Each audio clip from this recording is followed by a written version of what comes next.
할렐루야. 예. 예. 유서 깊은 우리 성신교회 또 제가 단에 설 수 있도록 또 사랑으로 품어주시고 또 배려해 주신 것 진심으로 감사드립니다. 제가 은퇴한 거 아시죠? 제가 은퇴한 지 이제 1년 6개월 지났습니다. 머리카락으로 보면 제가 우리 임 목사님보다 동생 같지만 제가 훨씬 형입니다. 은퇴 이후에 삶이 걱정들을 많이 해요.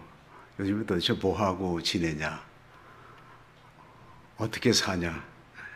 그런데 전에 이렇게 묶여 있었던 그런 삶 가운데서 좀 내 마음대로 할 수 있는 그 자유함도 있고, 또 그러면서도 또한 이전에 하지 못했던 쉼과 또 운동, 또 이제 가고 싶은 곳에 이렇게 마음대로 갈 수 있는 또 그런 그 마음의 여유도 생겨서 너무 감사한데, 그 가운데서 은퇴 목회자에게 있어서 가장 큰 선물은 다른 것이 아니라 이게 강단에 세워지는 것입니다. 오늘 말씀의 제목이 나는 미셔널 크리스찬입니다. 오늘 예수님의 이 요한복음 17장의 이 말씀을 가지고 함께 은혜를 나누기를 원합니다. 이제 이 시간이 가장 졸리는 시간인데 사랑하는 자에게 하나님께서 잠을 주신다고 했으니까 제가 어떻게 말리겠습니까? 그러나 제가 최선을 다해서 우리 성도님들이 졸리지 않도록, 특별히 우리 바울 선교회가 또 힘을 얻을 수 있는 그런 메시지가 되었으면 합니다. 그 미래학자 최윤식 박사라고 있어요. 이제 이분이 목사이면서 미래학의 우리 한국에서 거의 독보적인 그런 존재입니다. 이분이 한국교회 2030이라는 책을 오래전에 썼습니다. 제가 읽은 지가 아마 10년도 더 된 것 같습니다. 요즘에는 한국교회 2040이라는 책이 또 이제 후속편으로 나왔더라고요. 그런데 그때 책에서 그 당시에 우리 한국교회 크리스찬 성도 수가 약 850만 명 정도 된다고 그랬는데, 이제 2030, 2030년 되면 반토막 난다, 이렇게 얘기를 하더라고요. 저도 깜짝 놀랐습니다.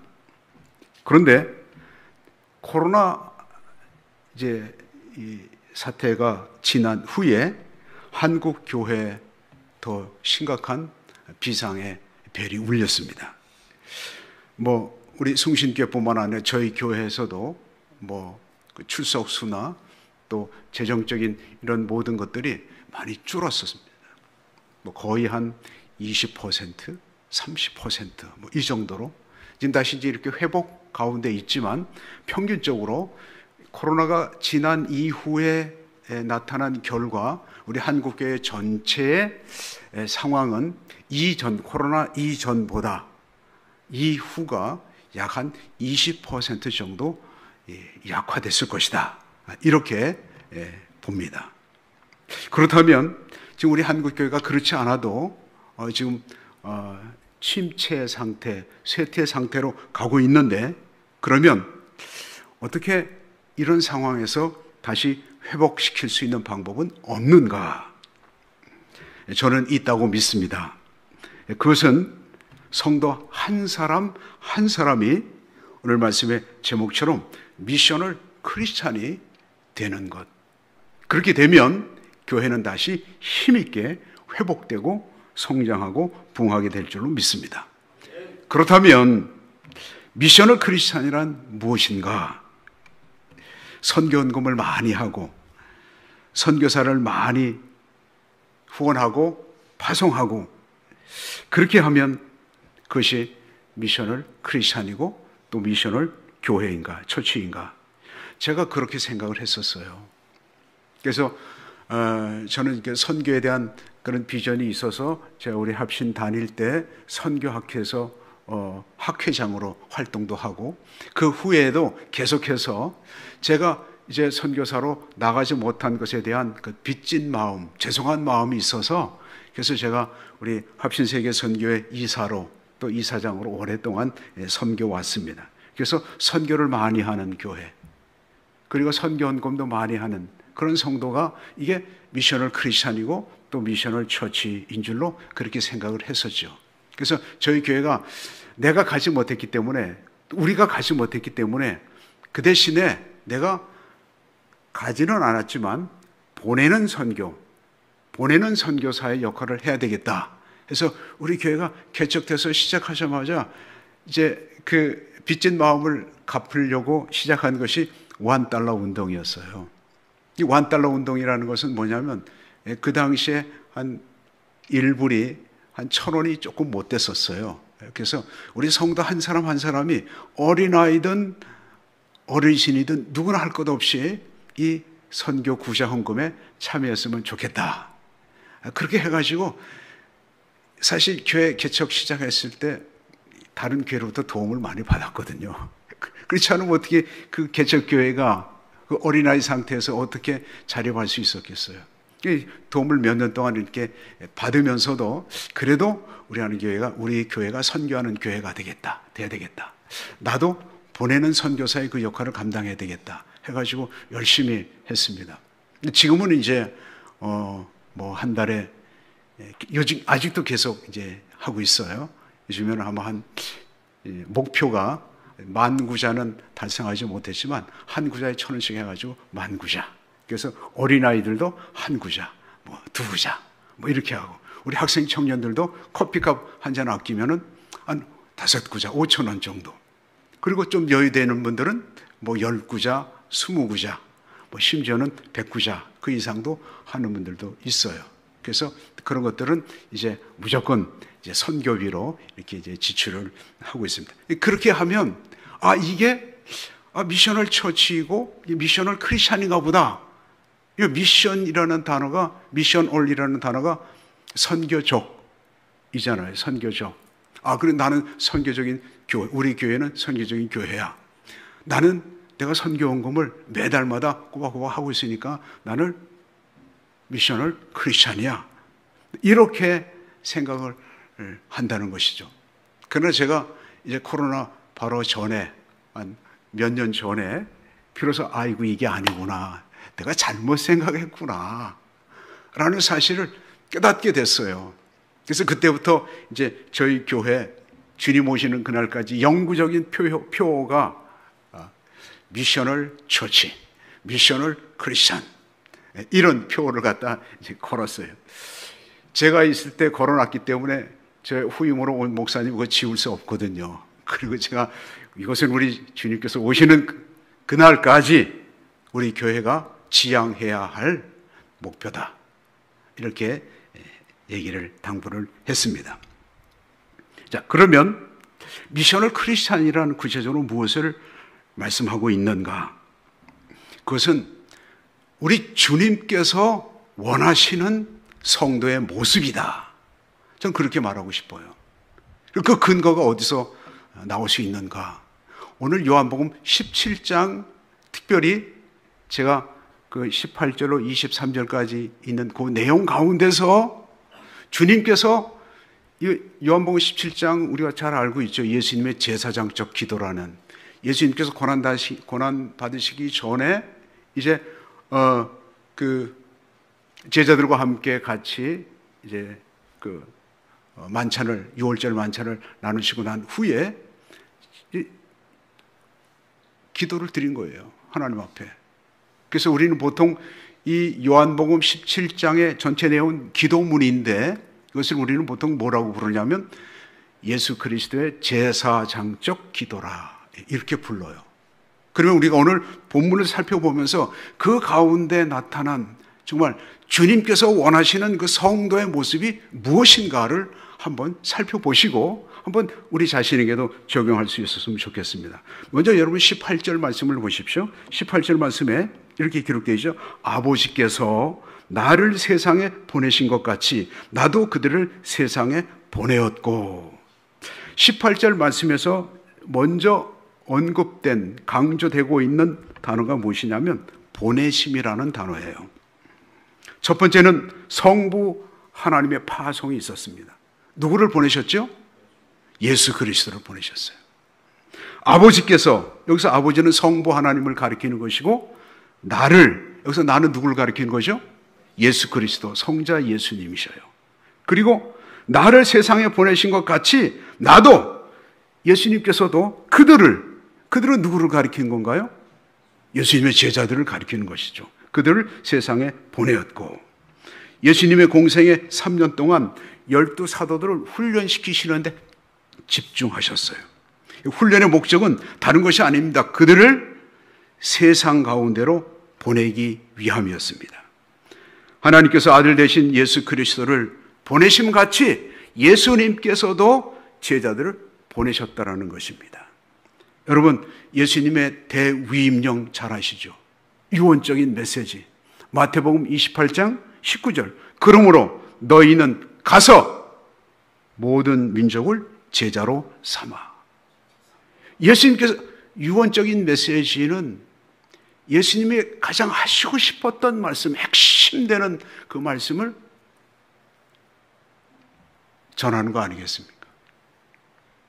여기서 우리가 주목해야 할 것은 파송의 주체가 근본적으로 성부 하나님께로 연결되어 있다는 사실을 발견할 수 있습니다. 성부 하나님이 보내심의 주체가 되신다.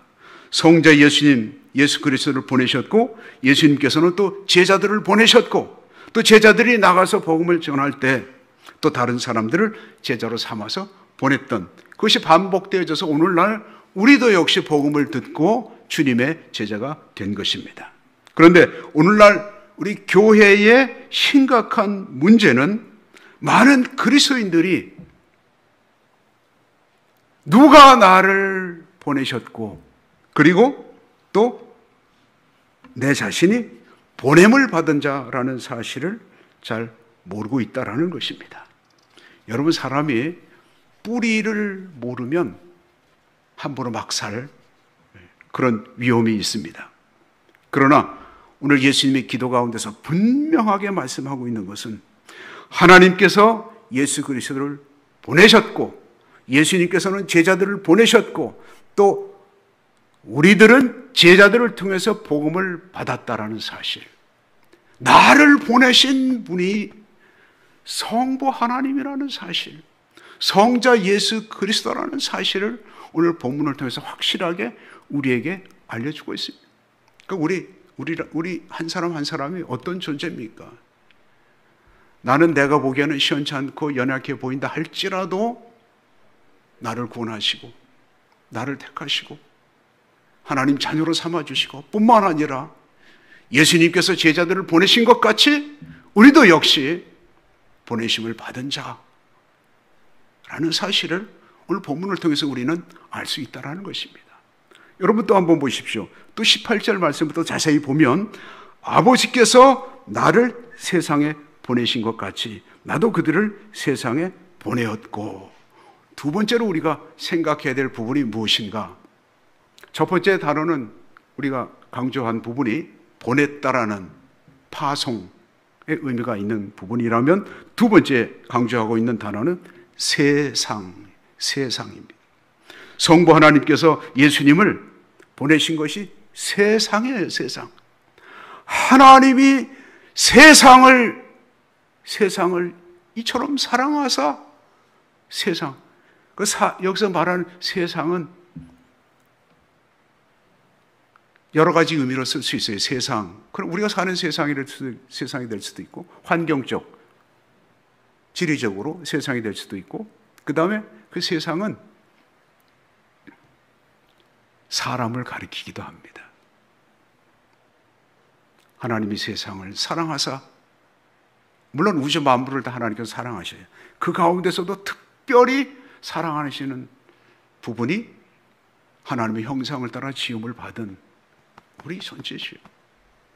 우리의 외모나 우리의 환경, 배경이 그거 따지지 않으시는데 우리끼리 이거 따져가지고 열받는 일이지만, 그러나 하나님께서는 우리를 사랑하셔서 예수 그리스도를 이 세상에 보내셨다라는 사실. 그런데 그 세상은 사람이 사는 곳이긴 하지만 좋은 것은 아니에요. 여러분, 세상이 얼마나 살벌합니까? 여러분들은 대단하셔요.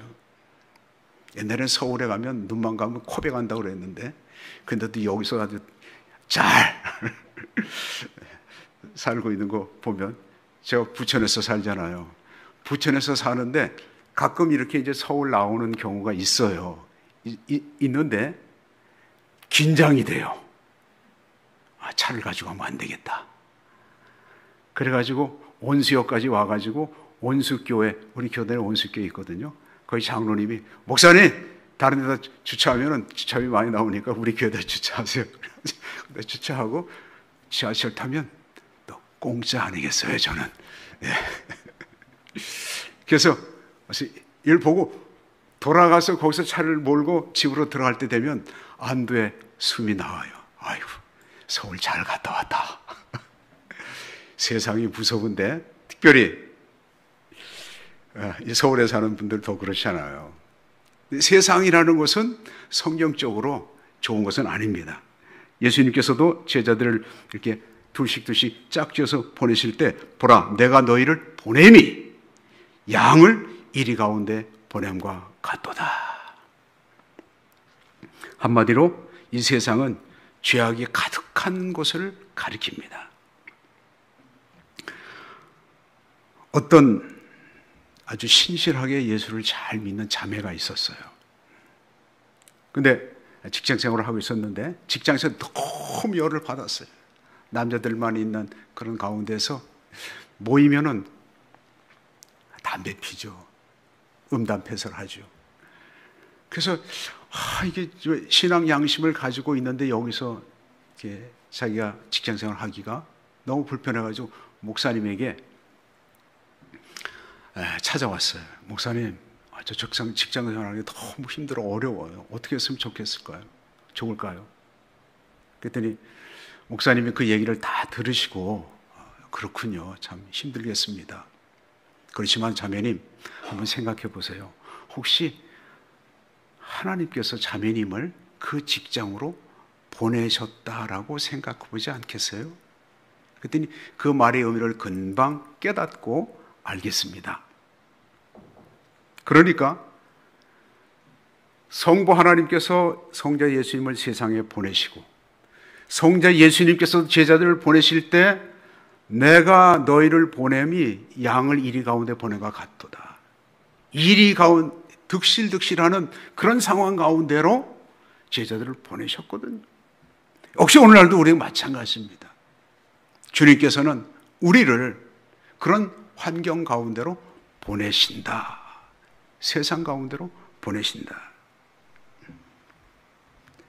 우리의 삶의 현장, 좁게는 우리의 가정이 주님께서 보내신 선교의 현장이고, 우리의 직장이 주님께서 보내신 선교의 현장이 되는 것이고, 우리 학교나 우리 지역사회, 동네가 다 우리가 그들을 보내요. 그래서 우리 예배를 드리고 주일날 이제 예배당 문 밖을 나가는 그 자체가 세상을 향하여서 주님께서 우리를 파송하신다. 그래서 우리의 삶의 현장이 선교지다. 이런 마음, 이런 자세를 가지고 살아가는 성도를 미셔널 크리스찬이라고 말할 수 있는 것입니다. 그 다음에 우리 세 번째로 한번 찾아볼 수 있는 부분이 19절로 20절 말씀을 한번 보시기 바랍니다. 우리 한번 19절 20절 한번 같이 크게 한번 읽도록 하겠습니다. 시작. 또 그들을 위하여 내가 나를 거룩하게 하오니 이는 그들도 진리로 거룩함을 얻게 하려 함이니이다. 내가 비옵는 것은 이 사람들만 위함이 아니요 또 그들의 말로 말미암아 나를 믿는 사람도 위함이니. 아멘. 이 19절 20절 말씀을 좀 부분적으로 이렇게 좀 구체적으로 살펴보게 되면 19절 앞부분에 보면 또 그들을 위하여 내가 나를 거룩하게 하오니. 이 부분은요 무엇을 의미하냐면 예수님의 구속사역, 십자가 사건을 의미하는 것입니다. 내가 나를 거룩하게 하오니. 거룩함은 십자가 이외로는, 십자가의 보혈 외에는 우리를 거룩하게 할 수가 없는 것입니다. 예수님께서는 의로운 분이시지만 그러나 죄인들을 위해서 대신 이와 같은 십자가의 고난을 당하셨던 것입니다. 세례 요한이 예수님께서 지나가실 때 그 모습을 보면서 보라, 세상 죄를 지고 가는 어린 양이로다, 그렇게 말씀했잖아요. 그러니까 여기서 예수님께서 나를 거룩하게 하오니라는 것은 예수 그리스도의 십자가의 사건, 십자가에서 이루신 그 구속 사역의 완성을 의미하는 것이고요. 그 다음에 또 두 번째로 보면 이는 그들도 진리로 거룩함을 얻게 하려 함이니이다. 여러분, 예수 그리스도는 진리셔요. 내가 곧 길이요 진리요 생명이니 나로 말미암지 않고는 아버지께로 갈 자가 없느니라. 예수 그리스도께서 십자가의 그 구속의 사건을 이룸으로 인해서 생명의 길이 열린 것입니다. 예수 그리스도 이외에 우리에게 구원 얻을 만한 다른 이름을 주신 적이 없잖아요. 그러니까 예수 그리스도의 십자가의 그 구속 사건을 통하여서 거룩하게 얻게 됨을 받는 사람이 누구겠습니까? 우선적으로는 예수님의 제자들이죠. 이는 그들도 진리로 거룩함을 얻게 하려 함이니이다. 그래서 이들이 구속의 그 놀라운 그 은혜 가운데 거했을 때에 20절 말씀에 내가 비옵는 것은 이 사람들 제자들 뿐만 아니라 또 그들의 말, 제자들의 복음, 제자들이 전하는 진리의 말씀을 통해서 나를 믿는 사람들도 위함이니. 예수 믿게 되는 사람들, 복음을 듣고 하나님께로 돌아오게 하는 이 놀라운 이 역사. 그러니까 19절 20절 말씀의 핵심은 영혼 구원, 복음 전파입니다. 이것은 예수님의 목적이자 제자들의 목적이기도 합니다. 마가복음 1장에 보게 되면 예수님께서 이제 베드로의 집에 들어가셨는데 베드로의 그 장인이 열병으로 심히 앓을 때 예수님께서 그 열병이 떠나가게 하셨잖아요. 이 소문이 나가지고 저녁 시간인데 사람들이 베드로의 집으로 많이 찾아 들어왔어요. 그래서 예수님께서 그들을 일일이 다 고쳐주셨어요. 늦은 시간에 이제 주무시고 다음날 새벽 시간인데 아침 일어나 보니까 예수님이 안 계시는 거예요. 근데 사람들이 소문을 듣고 어떻게 했습니까? 그 베드로의 집을 찾아온 거예요. 병자들이나 뭐 이런저런 사람들이 와서 고침을 받기 위해서. 근데 예수님이 계시지 않잖아요. 그러니까 제자들이 왜 선생님이 안 계시지? 그래서 예수님을 찾으러 막 다녀보니까 아침 일찍 이른 시간인데 예수님께 한적한 곳에 나가셔서 뭐 하셨어요? 기도하셨잖아요.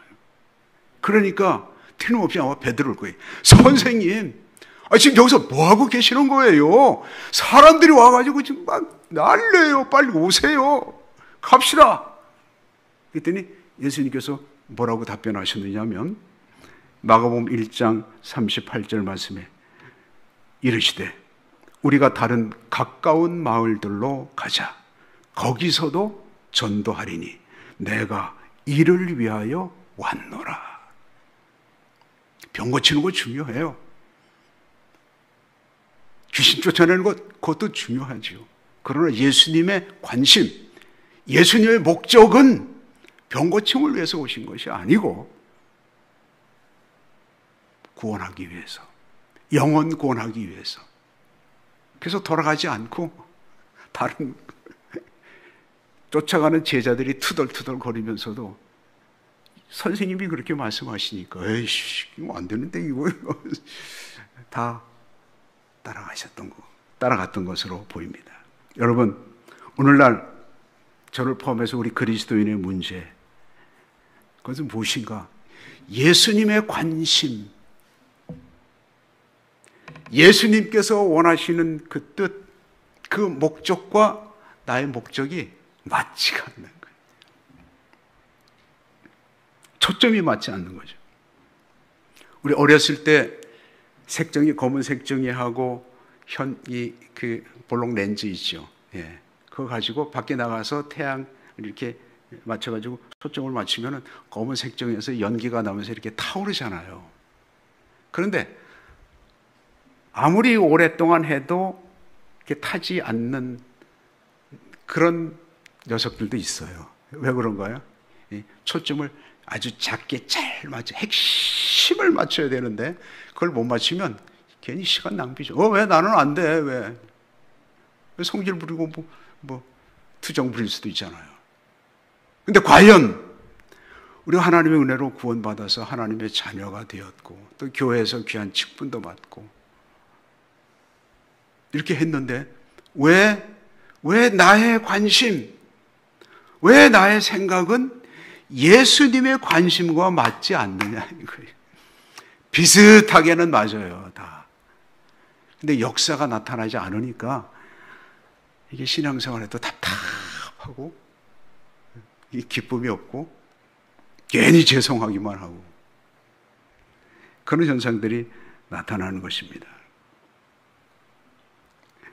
우리가 은혜를 받아서 교회에서 좋은 예배자, 좋은 봉사자, 이런 섬김의 일들은 잘 감당하고 있지만 그것도 중요하지만 그러나 예수님의 핵심, 예수님의 목적, 예수님의 초점은 영혼 구원, 복음 전파에 있다. 미셔널 크리스찬이란 예수님의 관심에 자기 자신을 맞추는 사람들입니다. 나의 가족 가운데 또 내 친구들 가운데 주변에 저 사람 꼭 예수 믿어, 예수 전도해야지 돼 라는 사람들 우리 마음에 품고 있잖아요. 이런 사람들을 품고 기도하고 때가 되면 데려오면 주님께서 기뻐하셔요. 그래, 맞아, 그거야. 우리 주님께서 더 크게 기뻐하신 줄로 믿습니다. 한번 여러분들 복음서 가운데서 예수님께서 기뻐 웃으셨다 없습니다. 없어요. 바리새인을 향해서 야단치시고 참. 그런데 딱 한 군데 있어요. 누가복음에 보면 전도대를 2명씩 이렇게 해서 파송을 하고 난 다음에 그들이 돌아와가지고 저희들이 나가서 복음 전하니까 막 귀신이 떨어지고 막 놀라운 역사가. 그때 그 보고를 들으신 예수님께서 이렇게 기록되어 있어요. 주님께서 성령으로 기뻐하사. 그 기뻐하셨다라는 그 단어가 거기 딱 한 번 나와요. 성령으로 기뻐. 그럼 주님께서 기뻐하시는, 주님께서 원하시는 일, 주님께서 기뻐하시는 일이 뭐겠어요? 다른 거 아닙니다. 영혼 구원, 복음 전파했다. 이렇게 거기에 초점을 맞추는 성도가 미셔널 크리스찬인 줄로 믿습니다. 이제 네 번째로 21절로 23절 말씀 한번 같이 우리 읽도록 하겠습니다. 시작. 아버지여, 아버지께서 내 안에, 내가 아버지 안에 있는 것 같이 그들도 다 하나가 되어 우리 안에 있게 하사 세상으로 아버지께서 나를 보내신 것을 믿게 하옵소서. 내가 주신 영광을 내가 그들에게 주었사오니 이는 우리가 하나 된 것 같이 그들도 하나가 되게 하려 함이니이다. 곧 내가 그들 안에 있고 아버지께서 내 안에 계시오. 그들로 온전함을 이루어 하나가 되게 하려 함은 아버지께서 나를 보내신 것과 또 나를 사랑하심 같이 그들도 사랑하는 것을 세상으로 알게 하려 함이로소이다. 아멘. 예, 이 본문에 대한 구체적인 해석은 우리 임 목사님이 저보다 훨씬 더 잘하시니까 저는 이제 선교적 그런 접근을 한 거예요. 그러니까 이해를 해 주시기 바랍니다. 자, 21절로부터 23절까지 읽는 가운데 계속 반복적으로 나온 단어가 하나 있어요. 뭐죠?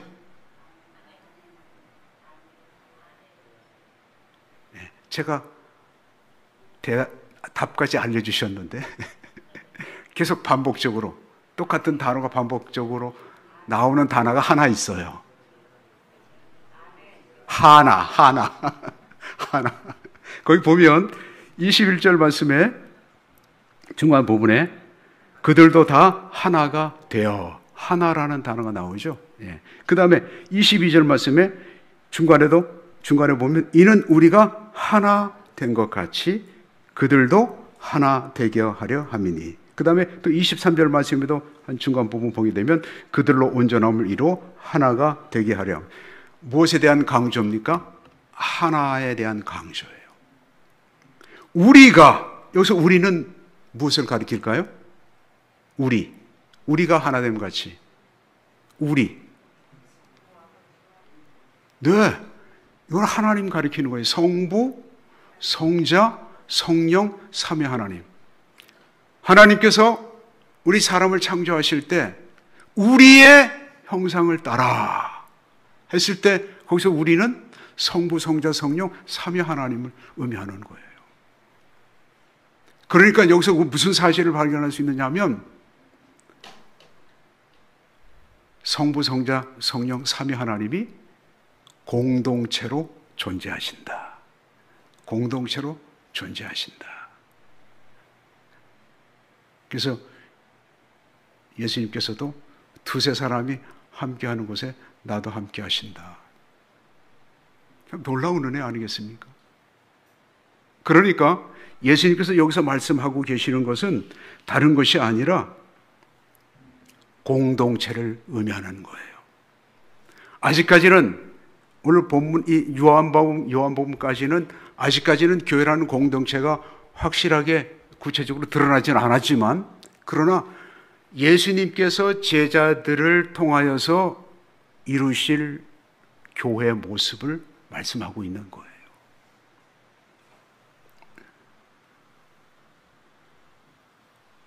예루살렘 교회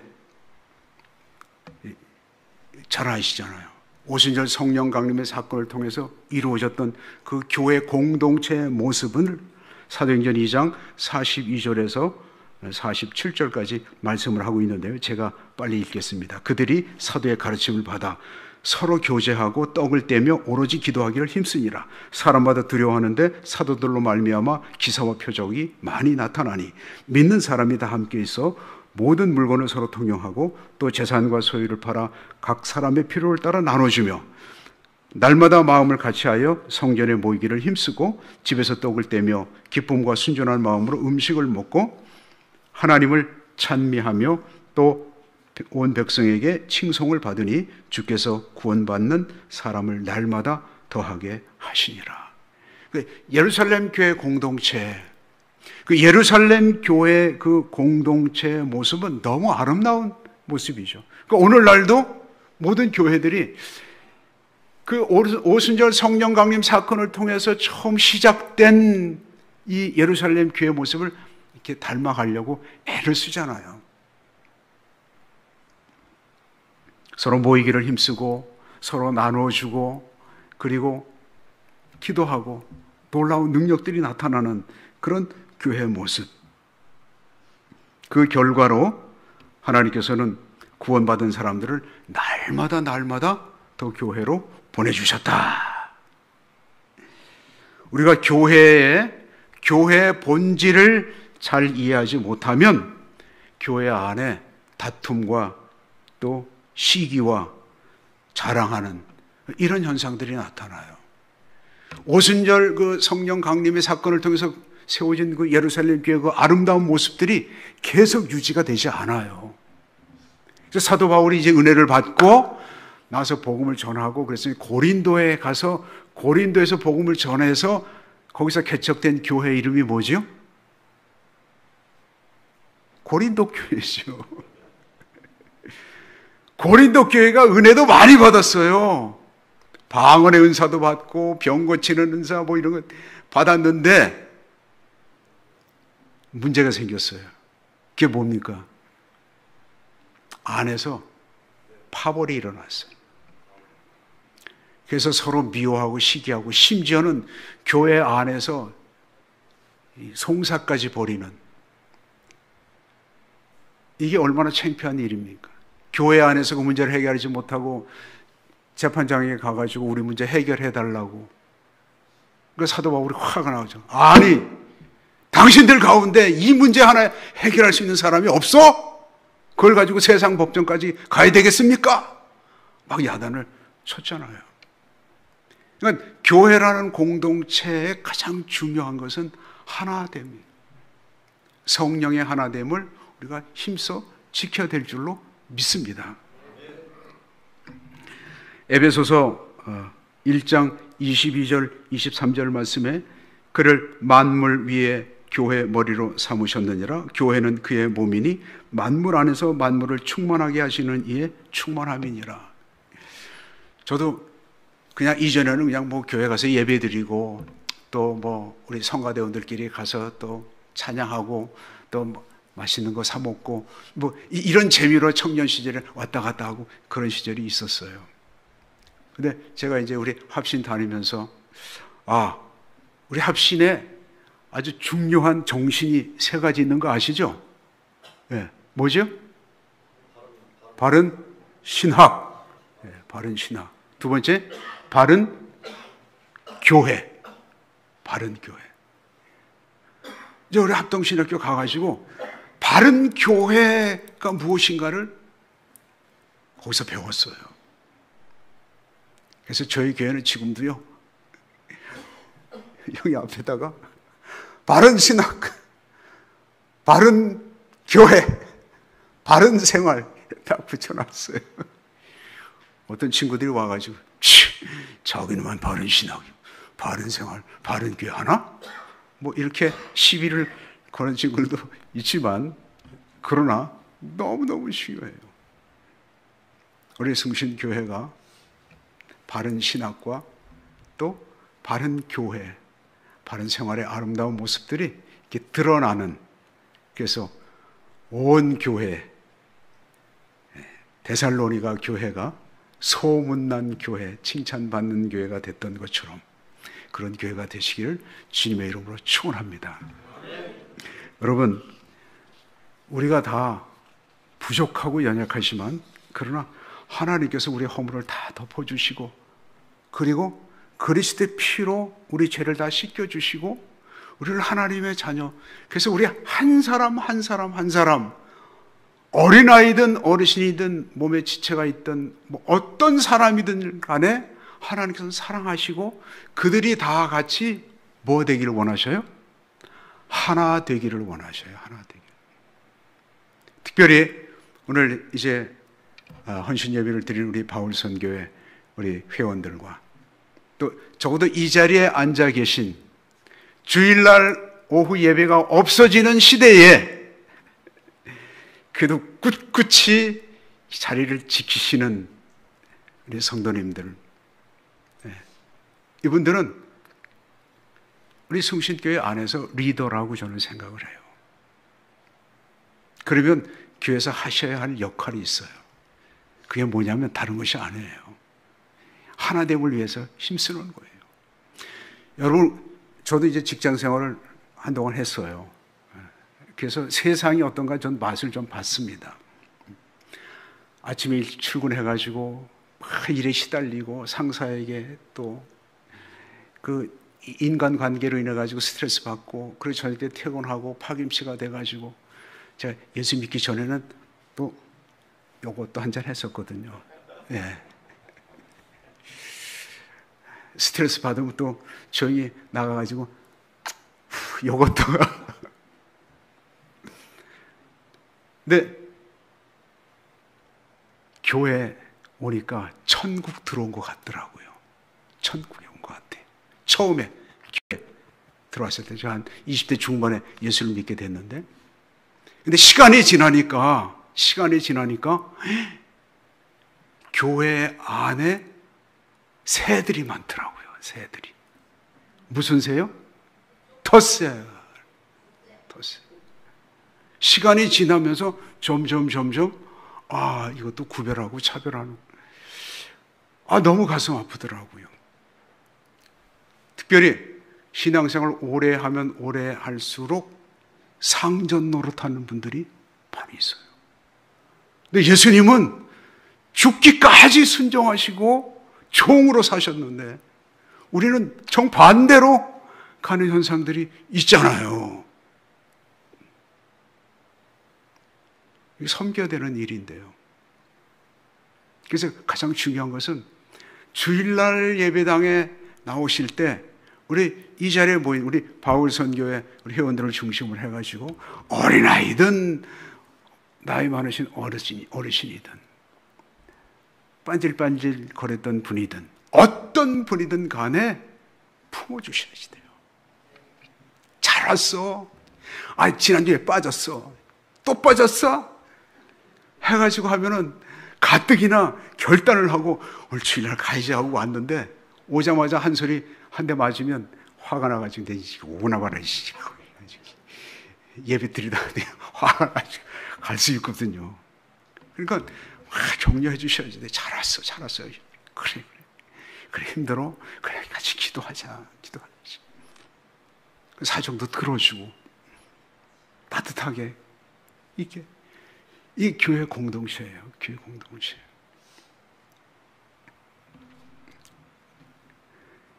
찬송가 208장 2절에 제가 즐겨 부르는 찬송인데요. 내 주의 교회는 천성과 같아서 눈동자 같이 아끼사 늘 보호하시네. 주님의 몸입니다. 교회는 주님의 몸이에요. 예수 그리스도는 교회 주인 되시고 머리가 되셔요. 예수님께서는 지금 우리와 함께 이 자리에 육신으로는 계시지 않지만 하나님 보좌에서 당신의 몸인 교회를 아끼고 사랑하시는데 우리가 그리스도의 몸인 교회를 핥히고 찢고 이렇게 하면 어떻게 되겠습니까? 모처럼 만에 정말 몇 주 빠지다가 시간이 돼서 그래서 오늘 교회 나와야지 하고 은혜 받으러 나온 그 사람에게 맨날 빠져. 신앙생활 그따위로 하지 말고 좀 똑바로 해. 이렇게 한마디 내뱉으면 좋은 충고 같지만 큰 상처가 되기 쉽습니다. 그래서 그냥 무조건 이 아이들 잘했어요. 막 품어주고 안아주고 악수하고 그래 우리 다음 주에 또 만나자고 이렇게 하셔서 교회 하나됨을 힘쓰셔야 될 줄로 믿습니다. 여러분 오늘날 큰 교회는 마치 유람선 같아요. 없는 게 없어요. 다 태워오고 모셔다 드리고 다 서비스 해주고 운동할 수 있게 다 이런 것도 만들어 놓고 요즘에 또 교회 안에 그 뭐죠? 아이들 돌봐주는데 키즈 카페 이런 것까지 만들어가지고 얼마나 편안하게 서비스를 최대로 제공하고 애를 써주는데 물론 중요합니다. 그런데 걱정이 돼요. 교회가 유람선이 되는데 교회는 영적 전투를 해야 하는 전투함과 같은 곳이거든요. 영적으로 무장해야 될 뿐만 아니라 또한 편안한 곳, 안식할 수 있는 그런 곳이 교회가 되어야 될 줄로 믿습니다. 정말 예수님께서 원하시는 성도의 삶, 나의 모습, 예수님께서 원하시는 우리의 교회의 모습은 어떤 모습인가? 오늘 예수님의 기도 가운데 확실하게 나타나 있습니다. 다시 한번 4가지로 요약하고 마치겠습니다. 첫째는 나를 구원하시고 보내신 분이 누구신가? 나는 선교사가 아니지만 그러나 성부 하나님께서 이 세상에 파송한 나의 삶의 현장 가운데로 보내신 선교사다. 우리가 그런 마음 자세를 갖는 것입니다. 그 다음에 두 번째는 나를 어디로 보내셨는가를 바르게 잘 아는 것입니다. 내가 보냄받은 곳은 가정. 그래서 우리 가정이 먼저 천국과 같은 그런 모습으로 바뀌어야죠. 예수 믿는 사람들이 들어가 있는 곳이 그것이 천국이잖아요. 조금씩 누르기 포장하듯이 확장되어야겠죠. 나의 직장, 우리 동네, 나로 인해서 내가 그것으로 파송받은 선교사인데 나로 말미암아서 그곳에서 그리스도의 향기가 드러나도록 그런 사명을 우리가 받은 줄로 믿습니다. 세 번째로는 예수님께서 나를 세상에 보내신 목적, 다른 것이 아닙니다. 영혼 구원, 복음 전파. 그래서 내 한 사람 한 사람이 올해 꼭 한 명이라도 주님께로 좋아, 와봐. 우리 목사님 설교 해서 와서 복음을 듣게 하는 것이죠. 주님께서 그 놀라운 구원의 은총을 베푸실 줄로 믿습니다. 그리고 네 번째로 말씀하신 것이 주님의 몸인 교회 공동체를 우리가 사랑하는 것입니다. 그래서 이 차가 아무리 좋아도 휘발유가 떨어지면 못 가잖아요. 그러면 떨어지기 전에 어디를 가야 되는 거죠? 주유소 가야죠. 딱 채워놓으면 안심이 되잖아요. 우리 교회는 영혼의 충전소와 같아요. 그래서 한 주간 지쳐있던 영혼들이 주님께로 나와서 주의 이름으로 함께 예배드리고 찬양하고 서로 교제하고 위로할 때 힘을 얻고 이 험한 세상을 나가보자! 이렇게 나가게 되는 줄로 믿습니다.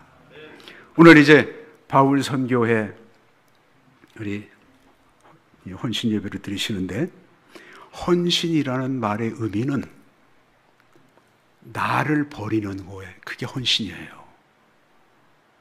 나를 버리고 주님을 내 안에 모셔드리는 것. 이것이 헌신입니다. 이기심, 욕심, 이걸로 꽉 들어차 있는 나를 지키고 보호하면 절대 헌신은 이루어지지 않습니다. 내가 먼저인데요, 항상. 내가 먼저 먹고, 내가 더 가져야 되고, 내가 더 즐거워야지 되고. 그러니까 자기 자신의 가지고 있는 것을 내려놓을 때 주님께서 내 안에 들어오실 수 있는 자리가 생기는 거예요. 그게 헌신입니다. 헌신 다른 거 아니에요. 특성 한번 하고 헌금하고 우리 헌신 예배 다 드렸다. 그것으로 끝난다면 의미가 없습니다. 오늘 말씀을 내 마음속에 담기 위해서 내 자신이 좋아했던 것, 즐겨했던 것, 좋지 않은 것들 끊어내는 아픔이 있을 때 그 헌신이 진정한 헌신이 되는 줄로 믿습니다. 오늘 우리 바울 선교회의 그 이름도 멋진 이 바울 선교회 헌신 예배를 통해서 우리 바울 선교회를 통해서 우리 숭신교회가 다시 한 번 더 새로워지고 변화되는 놀라운 은혜의 역사가 있기를 주님의 이름으로 축원합니다. 기도드리겠습니다. 하나님 아버지, 만물에 찢기만도 못한 저희들, 우리의 죄와 허물로 영원한 저주와 멸망 가운데 있었던 인생들인데 긍휼에 풍성하신 하나님께서 우리를 택하시고 우리를 불러내시고 우리를 주님의 보혈로 씻겨주시고 하나님 자녀 삼아주시고 이 험한 세상에서도 믿음으로 살게 하신 것 감사합니다. 이제는 거기서 멈추는 것이 아니라 미션을 크리스찬으로서 우리 숭신교회를 아름답게 세워나가는 귀한 헌신의 기회가 되도록 역사하여 주시옵소서. 저희들은 연약하고 부족합니다. 주께 의지하고 간구하오니 하나님 긍휼히 여겨주시고 저희들을 붙들어 주시고 힘 주셔서 우리 아름다운 헌신이 이 성신교회를 세워가는 기초가 되도록 역사하여 주옵소서. 예수님 이름으로 기도드리옵나이다. 아멘.